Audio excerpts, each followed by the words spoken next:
Vatican defends hasty rollout of revolutionary laity reform. Vatican officials are defending the last-minute rollout of Pope Francis's long-awaited reform of the Holy See bureaucracy while also painting it as one of the most consequential of his pontificate. Vatican City. Vatican officials on Monday defended the last-minute rollout of Pope Francis's reform of the Holy See bureaucracy while also painting it as one of the most consequential moves of his pontificate, since it recognizes that any believer, male or female, can head a Vatican office.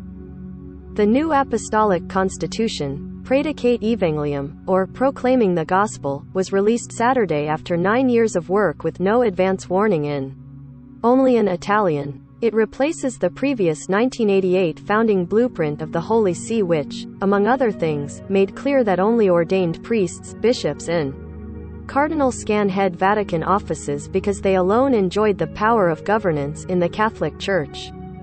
While the change potentially impacts just a few Vatican offices, the rationale behind it, as explained by officials at a Vatican press conference Monday, is significant and in keeping with Francis's efforts to make the Church less about priests and their clerical power and more about the rank-and-file people of.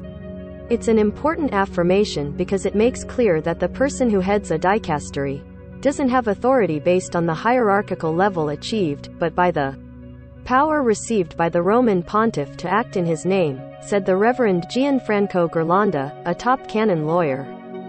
This confirms that the power of governance in the Church doesn't come from the sacrament of holy orders, but from the canonical mission of every baptized Catholic, Ghirlanda told reporters.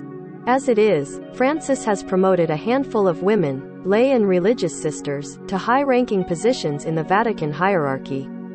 But to date, no woman has been named to head any of the major Vatican offices, now all known as dicasteries.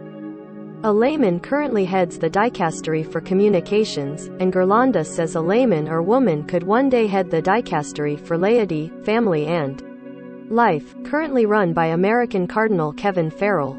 The Vatican Correspondents Association complained about officials holding a press conference 2 days after releasing the document and lamented that a 54-page text of such consequence was only released in Italian. Normally, the release of papal documents is announced in advance, with the text provided to accredited journalists ahead of time under embargo and in various languages.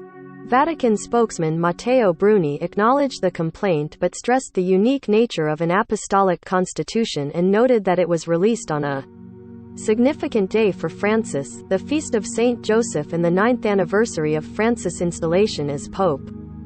Bruni said he didn't know when translations would be made available. But one of the key drafters of the text apologized Monday, noting that he had already identified an error that would have to be corrected before any translations are published.